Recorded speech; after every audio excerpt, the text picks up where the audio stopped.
Entrepreneurship, definition of entrepreneurship we have already discussed. So the next part is, so there is a small difference between entrepreneurship and intrapreneurship. So today first we will start with the role of entrepreneurship of uh, for the economic development. Means why entrepreneurship is required in any of the country.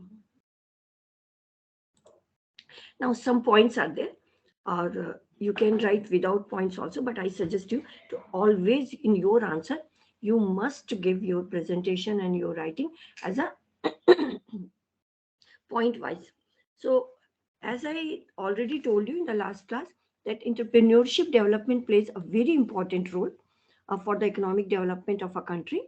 So why? Because if uh, entrepreneurship is there, it means business is there, people are working over there, and due to salary people will consume products, and once the people are going to buy the product, the company will flourish, the company will pay tax, people will pay tax, and the economy will also grow. So among all this, one point is very important, that for the real per capita income of the country, that depends on the catalyst role of the entrepreneur. किसी भी देश का पर capita income तभी बढ़ सकता है जब उस देश में एंटरप्रेन्योरशिप डेवलपमेंट बहुत ही ग्रोथ के फेज में है. क्योंकि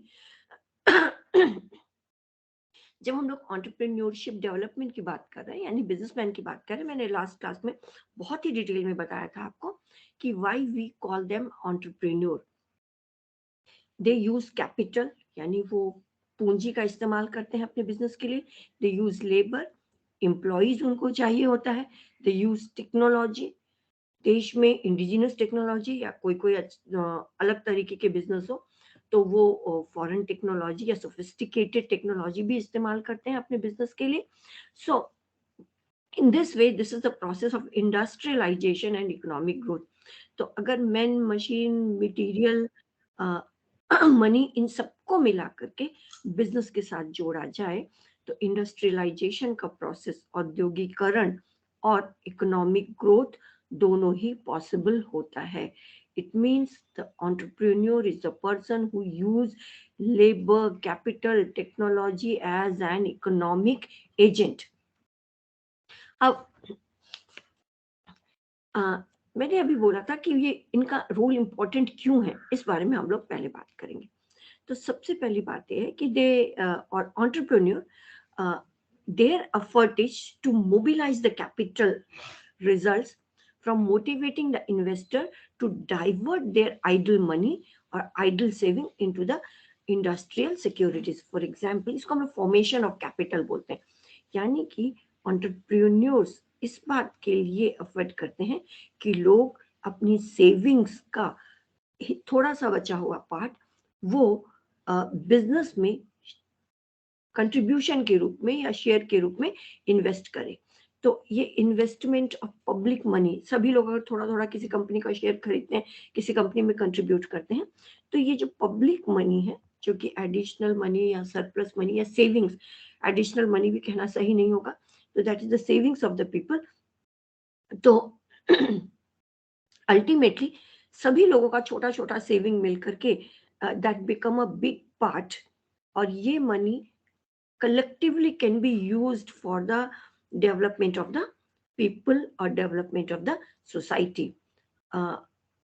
Better to say कि प्रोडक्टिव पर्पस के लिए ये सब अब इस्तेमाल होने लगता है.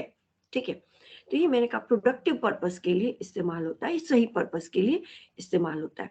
तो growth rate of capital formation, यानी कि सभी लोग अपनी छोटी छोटी सेविंग्स को मिला करके एक जगह इकट्ठा करेंगे, तो ये जो कैपिटल फॉर्मेशन का ग्रोथ रेट है that will increase and that is depends on the industrial development of the economy.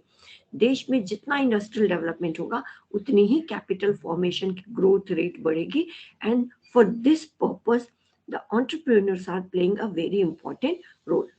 अच्छा, अब मैं नेक्स्ट पॉइंट पे आती हूँ. मैं आज जल्दी जल्दी बता रही हूँ कि क्यों एंटरप्रेन्योरशिप इज इम्पॉर्टेंट है, ये आपके एग्जामिनेशन पॉइंट ऑफ व्यू से भी आप अपनी तैयारी कर सकते हैं।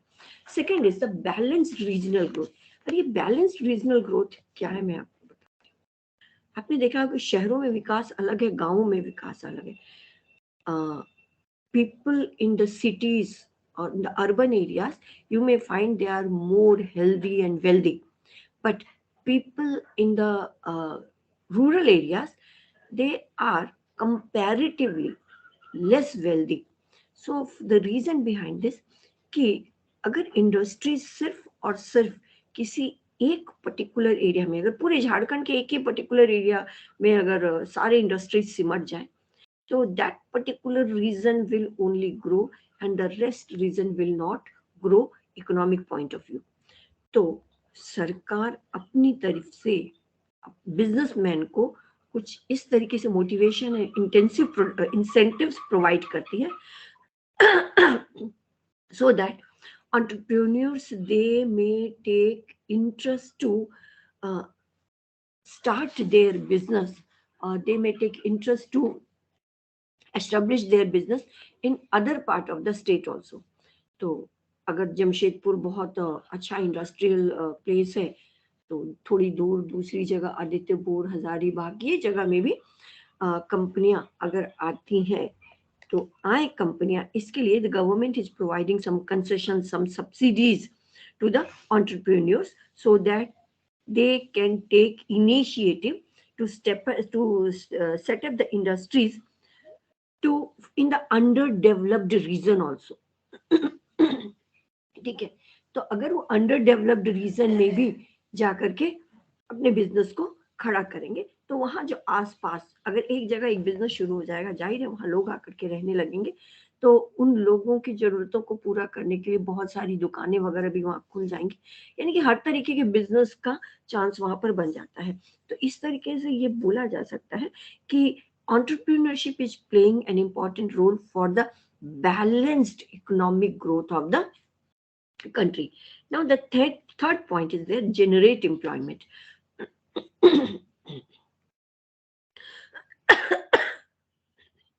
Just a minute.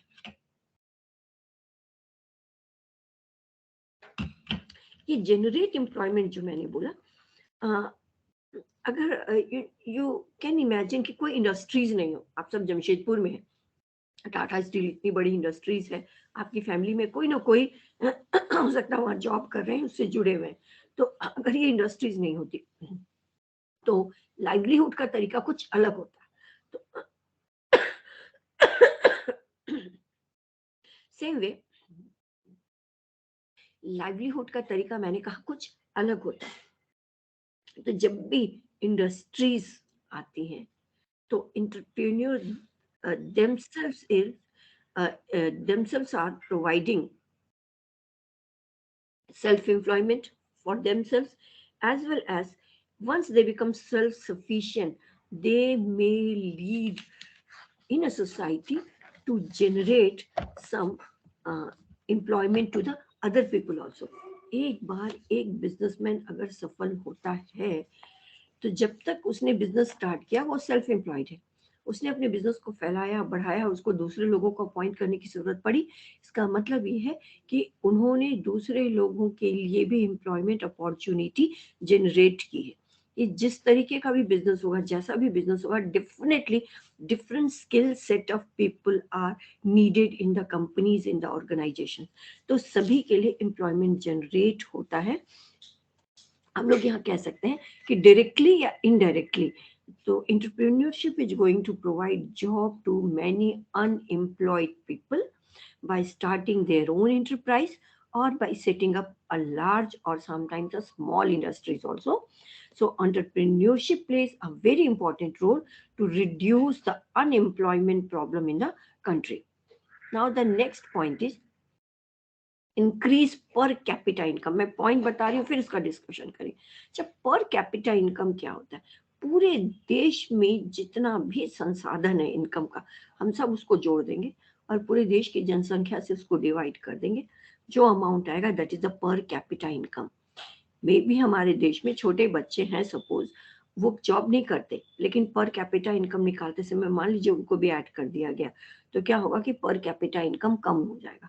तो ऑब्वियसली यही तरीका है कि total resources of the country that is to be divided by the population of the country। तो जिस देश की पॉपुलेशन जितनी ज्यादा होगी वहां पर कैपिटा इनकम उतना ही कम होगा। अगर संसाधन बहुत ज्यादा, रिसोर्सेस ज्यादा है, देन वी कैन से कि ज्यादा हो सकता है। तो इस पॉइंट ऑफ व्यू से हमारे देश में जनसंख्या बहुत ज्यादा है, तो पर कैपिटा इनकम दूसरे देशों के कंपैरिजन में कम ही है। तो if there is more and more businesses or entrepreneurship or entrepreneurs, they have skill of locating their and identifying the opportunities to establish their enterprises। अगर एंटरप्रेन्योरशिप में ये स्किल है कि वो ये फाइंड आउट करते हैं कि एक पर्टिकुलर बिजनेस स्टार्ट कर सकते हैं, so they process the capacity to convert the ideal resources like land, labor, capital into goods and services। अगर कोई बिजनेसमैन बिजनेस शुरू करता है, इसका मतलब है कि वहां पड़ी हुई जो आइडल कैपिटल है, लैंड है, लेबर है, उन सबको वो इस्तेमाल करता है। अब उन सबको इस्तेमाल करने के बदले में उनको कुछ ना कुछ वो इनकम देगा। जैसे लैंड के बदले में रेंट पे होगा, लेबर को उनकी सैलरी पे की जाएगी, जहां से पैसे लिए गए हैं, मनी लिया गया है, वहां इंटरेस्ट पे किया जाएगा। So in this way, so definitely some return is there। So ultimately that all those returns can be added back in the resources of the country, and then that is to be divided by the entire population of the country। तो जो जितने ज्यादा लोग job करेंगे, जितने ज्यादा लोगों की इनकम बढ़ेगी, उतना ही हमारे देश का नेशनल इनकम भी बढ़ेगा और पर कैपिटा इनकम भी बढ़ता जाएगा। तो ये एक बहुत अच्छा इंपॉर्टेंट रोल प्ले कर रहा है entrepreneurship for the raise of the per capita income in the country। अगर से पर कैप, मैं जो नेक्स्ट पॉइंट बता रही हूँ that is related with the improvement in standard of living, यानी कि लोगों की जो रहने का तरीका है, स्टैंडर्ड ऑफ लिविंग है, उसमें भी इम्प्रूवमेंट होता है। सपोज आप सब अभी स्टूडेंट हो, कल को आप सब जॉब करोगे, बिजनेस करोगे, डेफिनेटली आपका इनकम बढ़ेगा। तो आज जो आपके पास स्टैंडर्ड ऑफ लिविंग है, कल उससे ज्यादा इम्प्रूव्ड कंडीशन होगी। ठीक है, कैसे इम्प्रूव्ड कंडीशन होगी? Now you are a student, आपके पास हो सकता है कि अपनी बाइक नहीं है, कल आप जॉब करोगे, आप अपनी बाइक खरीद लोगे। इसका मतलब है धीरे धीरे मटीरियलिस्टिक चीजों से ही हम ये कहते हैं कि स्टैंडर्ड ऑफ लिविंग बढ़ता है। जो व्यक्ति लार्ज स्केल प्रोडक्शन में, होता क्या था कि suppose some goods are offered at the lower cost but the purchasing power of the consumers are not there. जैसे ही हम लोगों की इनकम बढ़ती है, वी और purchasing power capacity will also increase. Now we are in a position to demand for the more products and the more goods. So ultimately our standard of living will increase. तो next point comes, that is the national self reliance। Self reliance का मतलब ये होता है कि हम self sufficient बने, हम अपने आप में पूरी तरीके से आत्मनिर्भर बन जाए।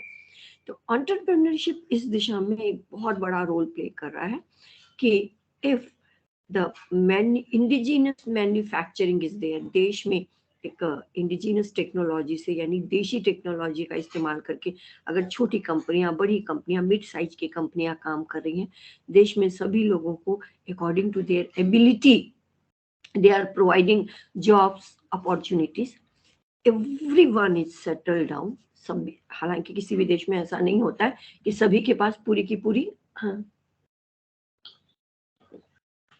एम्प्लॉयमेंट अपॉर्चुनिटी हो, कुछ ना कुछ लोग रह ही जाते हैं। So there is a possibility of exporting of the goods and services if more and more production is there. So in this way, the country can earn the foreign exchange also. Company is in a position of curtail the imports and go for the promotion of more exports। अगर कंपनियां ज्यादा production कर पा रही हैं, ज्यादा से ज्यादा सामान बना पा रही हैं और वो फॉरेन कंट्री में भी उसको एक्सपोर्ट करने में सक्षम है, क्योंकि हमारे देश में अगर लैंड, लेबर, कैपिटल सभी का कंप्लीटली पूरा एक ऑप्टिमम इस्तेमाल होगा, तभी ये संभव है। And this can be done through entrepreneurship. And तो ऐसी कंपनियां अगर फॉरेन कंट्रीज में भी अपना सामान सप्लाई कर रही हैं, तो हम लोगों के पास बाहर से सामान मंगाने की जो डिपेंडेंसी है वो कम हो जाएगी। We are in a position to curtail imports and promote for the exports. So this is the situation. We can say we are going towards the self-reliance. हम धीरे धीरे आत्मनिर्भर बन रहे हैं। ये जितनी इंपॉर्टेंट पॉइंट्स थी मैंने आपको बता दिया। सभी में मैंने ये भी बता दिया कि ऑप्टिमम यूटिलाइजेशन ऑफ रिसोर्सेज भी होना चाहिए। कंपनियां अगर ज्यादा प्रोडक्शन करेंगी तो government is going to promote the foreign trade also, क्योंकि फॉरेन ट्रेड को ultimately we call as a engine of growth. तो इंडस्ट्रियलाइजेशन से ही, इंटरप्रेन्योरशिप से इंडस्ट्रियलाइजेशन संभव है, and industrialisation is going to lead the country to self sufficient and self reliant category. Okay, अब हम लोग बात करते हैं। मैंने लास्ट क्लास में इंटरप्रेन्योरशिप, इंटरप्रेन्योर ये सब बता दिया है। तो आप जो अपनी पढ़ाई करेंगे तो you must we must have to know the women entrepreneurship also.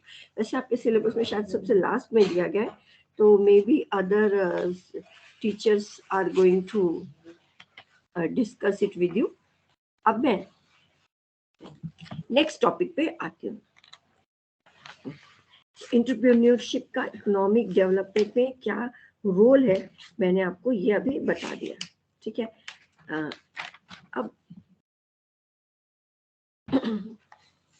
मैंने आपसे कहा था एंटरप्रेन्योरशिप का मेन मकसद होता है कि the company need to make a novel thing, हमेशा हर चीज बिल्कुल नई बनाए। ठीक है, तो in this for this purpose the businessman need to go for finding out the ideas from the society. Okay, तो इंटरप्रेन्योरशिप एंड इकोनॉमिक डेवलपमेंट के बाद नाउ सम आपके सिलेबस में थ्योरीज ऑफ इंटरप्रेन्योरशिप है जो यूनिट 1 में। So I am coming to that part. तीसरे line में होगा economic development, because I am here only to discuss with you the unit 1। और अब जो मैं शुरू कर रही हूँ that is the theories of entrepreneurship. Entrepreneurship के क्या थ्योरीज है, तो कुछ थ्योरीज मैं आपको जल्दी जल्दी बताऊंगी क्यों हम लोग थ्योरीज की बात करते हैं। तो थ्योरीज में we are going to discuss the innovation theory of the entrepreneurship, then systematic innovation theory क्या है, थ्योरी ऑफ लीडरशिप क्या है। तो इस तरीके से जितने थ्योरीज है वो हम लोग एक एक करके डिस्कस करेंगे। तो इंटरप्रेन्योरशिप की जब भी बात करें तो entrepreneurship is better to say that entrepreneurship is an important factor in the economic development, जो अभी मैंने कई बार ये शब्द बोला है। Why? Because entrepreneurs are, I think so, मैं फिर से डिस्कनेक्ट हो गया।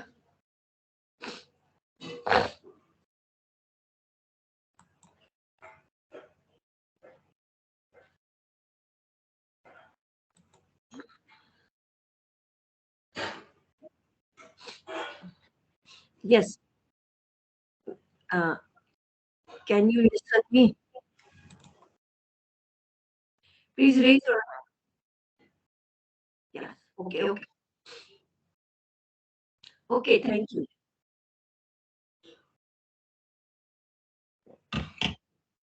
Due to network issue मैं डिस्कनेक्ट हो गई थी। Okay. Now, innovation theory of entrepreneurship.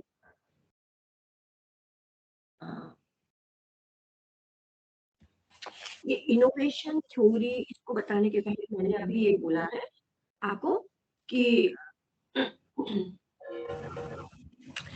entrepreneurship एक important factor है for the economic development, but entrepreneur is known as special person.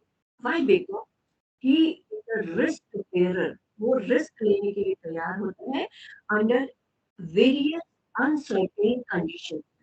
Uncertain conditions का मतलब ये है कि अगर मान लीजिए हम लोग यहाँ बैठे हैं, वी आर टॉकिंग हियर, हमें पता है कि अभी हम लोग क्या बात कर रहे हैं, but after 1 hour what will happen we don't know. तो same way tomorrow what will happen we don't no.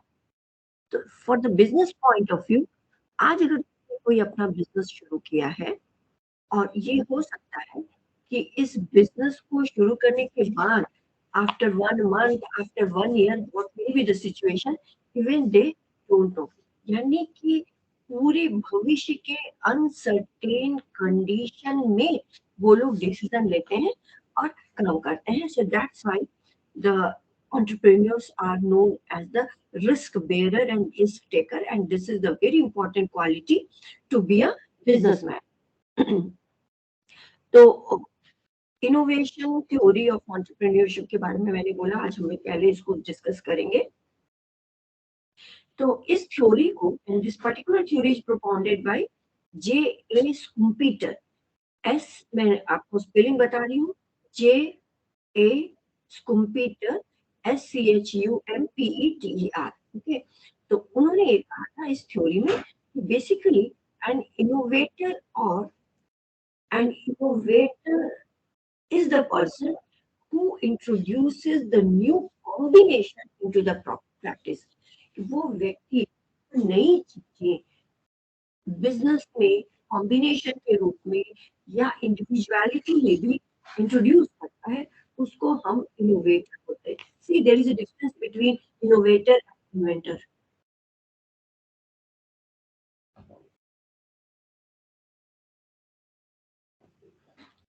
Late me finish the. हाँ, तो introduction of the new product with the consumer. अभी मैंने कहा कि there is a difference between innovation and invention.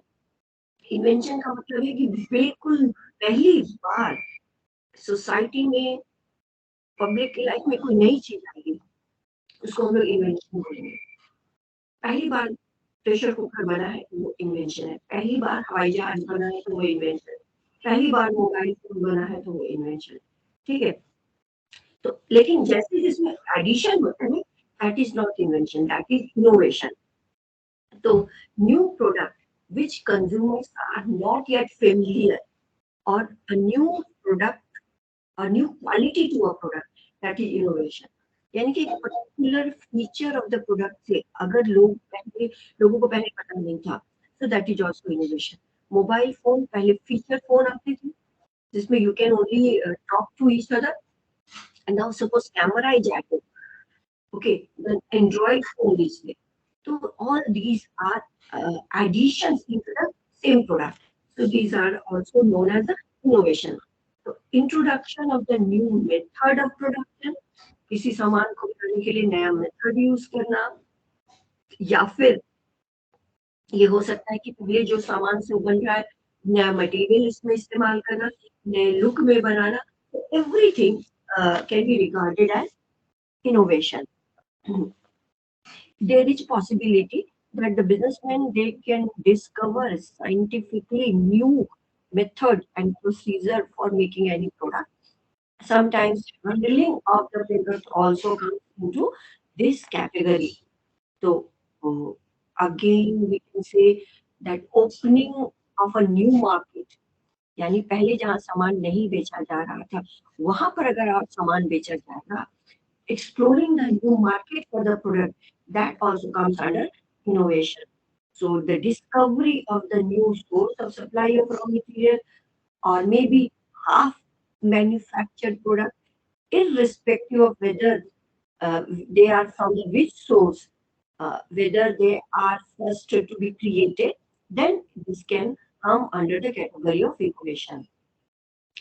अगर कभी ये भी हो सकता है कि we can carve out some part of a business from a monopoly, and that is going to make a new product, provide a service, that also comes under innovation। तो बहुत सारे लोगों ने इनका क्रिटिसाइज भी किया था। उन्होंने ये कहा था कि all this kind of innovation cannot be included under innovation, but it's not true, because these days if a company is changing the packing of the product, that also innovation. Why? Because through that the company is in a position to increase their sales. Once sale will increase, profit will increase. Okay, so ultimately it is going to contribute for the economic development. So next आते हैं systematic innovation theory. उनकी theory के बाद, यानी computer की theory के बाद, ये कहा गया, बहुत सारे एक्सपर्ट थे, सबने अपनी अपनी थ्योरी दी। तो नेक्स्ट थ्योरी को हम कहते हैं systematic innovation theory. Systematic innovation theory में it has been told that the purposeful and organized search for change that comes under the innovation. It can be the analysis of opportunity. Such changes might offer the economic and social innovation. इसी point को मैंने बोला था कि अगर packaging change किया जाए तो उसको भी हम लोग इनोवेशन की कैटेगरी में लेकर आते हैं। ठीक है, तो there can be the four area where the systematic analysis of opportunities can be possible. एक तो है the unexpected success, unexpected failure, unexpected outside event, जो हम पहले से कुछ जानते ही नहीं है, that comes under this category. Then the congruity with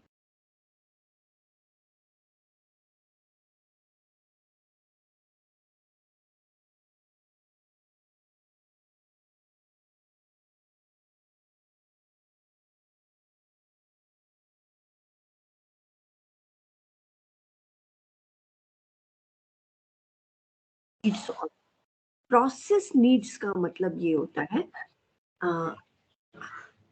process needs का मतलब there is a system of production process. If a company is going to change the production process, keeping into mind that the ultimate cost of production will come down, that also comes under the category of innovation. Okay. One more point is here that changes in the industry structure and the market structure that catch everyone unaware, जो पहले से नहीं जानते थे इस industry के बारे में, अगर कंपनी ने अपने इंडस्ट्री के स्ट्रक्चर को चेंज किया, अपने मार्केट के स्ट्रक्चर को चेंज किया, ताकि लोग उसके प्रोडक्ट, उसके सर्विसेज के बारे में जान पाए, that also counts in the category of systematic innovation theory. तो actually this theory has been divided into systematic मैंने कहा first stage में, second stage में. The first stage I have already discussed with you. Now in the second set, it comes the source of innovative opportunity. यानी कि क्या कुछ नया opportunity हो सकता है किसी business के लिए. So under that we can categorize as the demographics. Demographics means this is the combination of the population. Yeah, combination of the population and the changes in the perception, mood, meaning, and the new knowledge, both scientific and non-scientific. If technology change होगी, the company need to adopt that if that is good for the organization. And the demographics मैंने बताया that is the combination of the people. For example, अगर कोई company कोई सामान छोटे बच्चों के लिए बना रही है और हमारे देश में अगर 140 करोड़ जनसंख्या है, उसने 140 करोड़ लोगों के पॉइंट ऑफ व्यू से इस सामान को बनाया, then the company will fail. Why? Because the company need to check first कि if the company is making a particular product for the small babies or maybe for मान लीजिए 6 to 10 years of the age, so then they have to check how much population in India between 6 to 10 years of the age. Okay. तभी company successful रह सकती है. तो changes in the perception, mood and meaning is also important.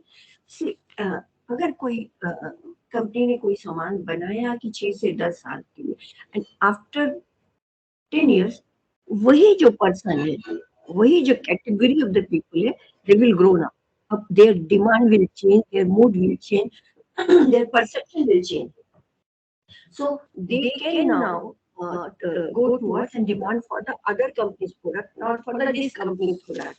So always an organization and company and the entrepreneur, they need to do the continuous research and development about their products, their product acceptability, their demand for their product, to what extent they can mm, revive the product for the betterment of the organization.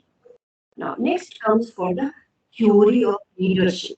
आज मैं तीसरी theory अभी आपको बता रही हूँ, theory of leadership. जब हम एंटरप्रेन्योरशिप की बात करते हैं तो होस्लिज ने कहा है, HOSLITZ, मैं आपको स्पेलिंग भी बता रही हूँ एक्सपर्ट की, so that if you have pen and paper you can note it down. According to Hoslitz, HOSELIEZ, okay, as per Hoslitz, if we are talking about the entrepreneurship, so it is a function of managerial skill and leadership. तो उनका ये कहना है कि entrepreneurship that totally depends on the skill of the management of that people, that organization, and the leadership quality. So that's why leadership quality is very important for the entrepreneurship. It means what? The business also requires finance, but that is the secondary importance as per this person. क्यों? कि अगर आपको बहुत पैसे मिल गए, but you do not have that capability to put that money into productive venture, everything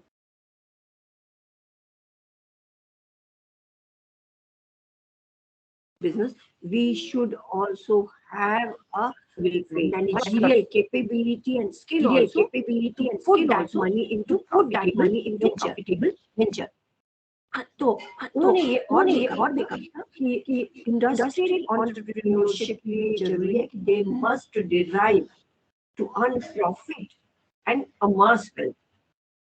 उनको एंटरप्रेन्योरशिप को ज्यादा से ज्यादा प्रॉफिट पाने और डिराइव करने की कोशिश करनी चाहिए. And in this process he has to show his ability to lead and manage.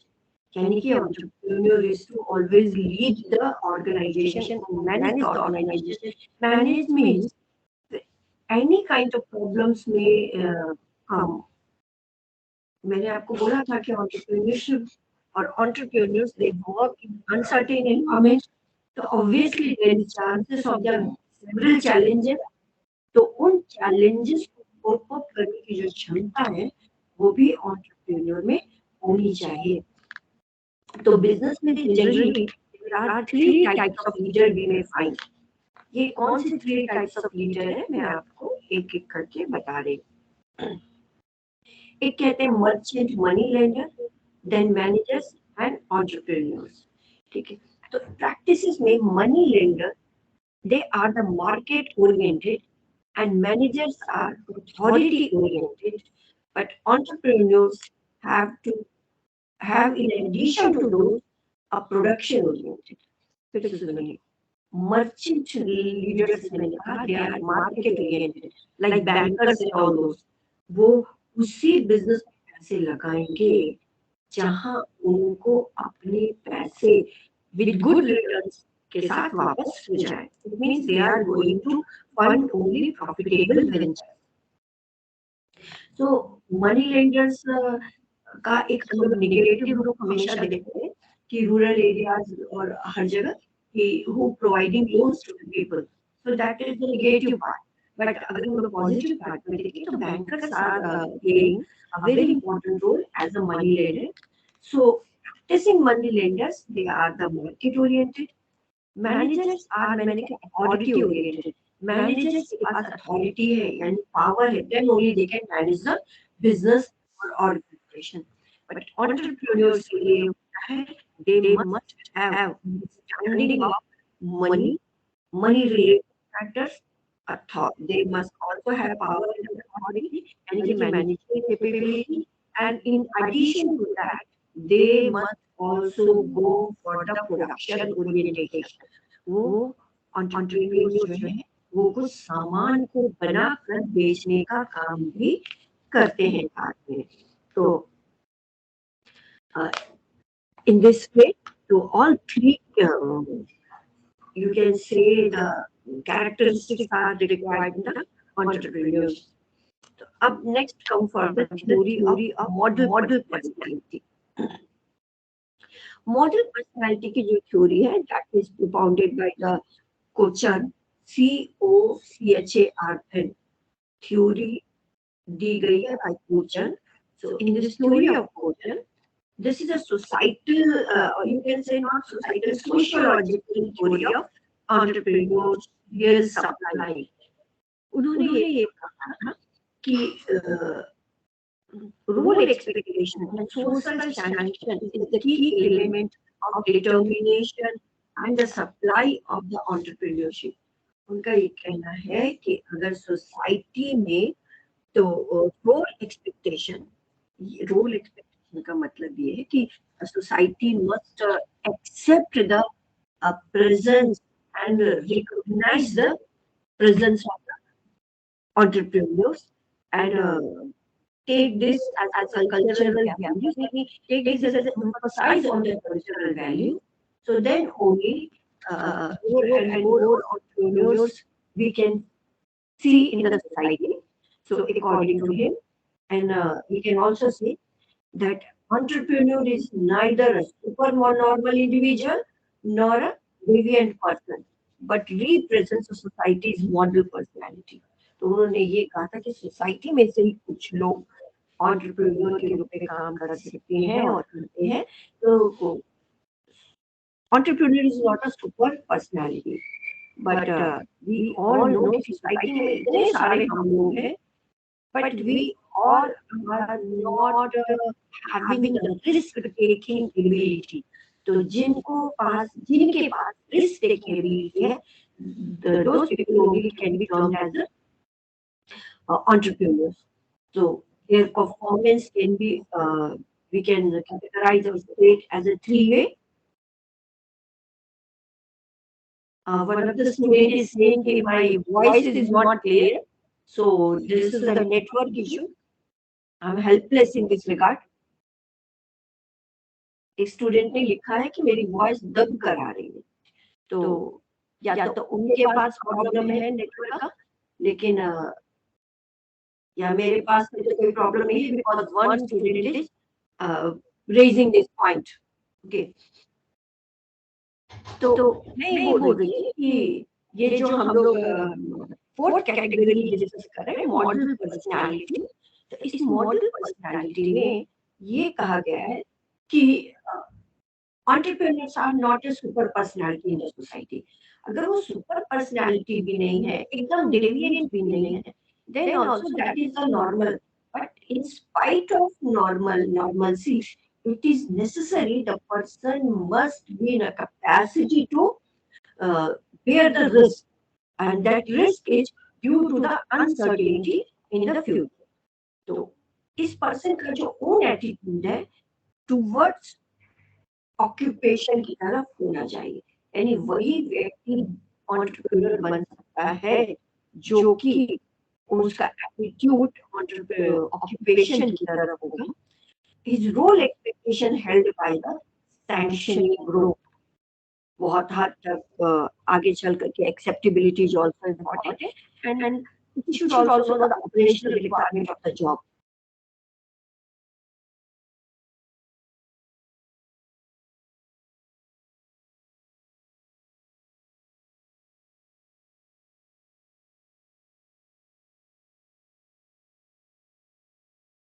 Because it determines the attitude and the role expected of the entrepreneur. Next comes, or the fifth one, or fifth theory, you can say, the need for achievement theory.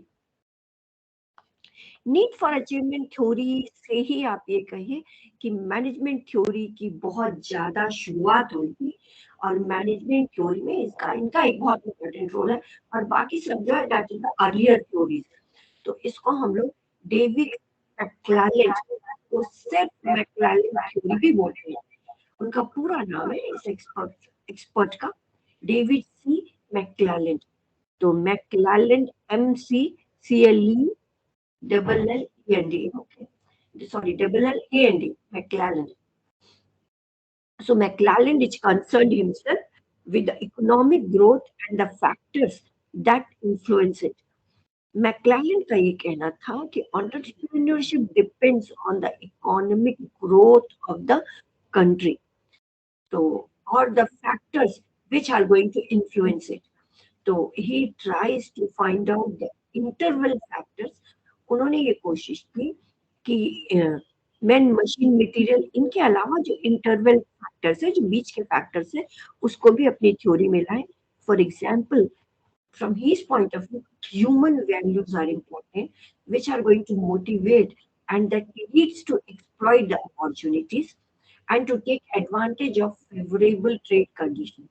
If suppose in our country trade conditions are favorable, here favorable trade conditions that depends very much on the policies of the government. सरकार किस हद तक हमारे देश में entrepreneurship development को support कर रही है, that is important. So that's why he told human values which motivates that lead to a man to exploit opportunities. अगर हमारे देश में अवसर हैं entrepreneurship के, सरकार मान लीजिए उनको बिजनेसमैन को फाइनेंशियल सब्सिडीज दे रही है, फाइनेंशियल इंसेंटिव्स दे रही है, फाइनेंशियल हेल्प कर रही है, उनको जमीन वगैरह लेने में हेल्प कर रही है, तो डेफिनेटली लोगों में ये एटीट्यूड आएगा, they can be motivated towards the entrepreneurship. If the people may find कि some advantages are there to go for the businesses. That's why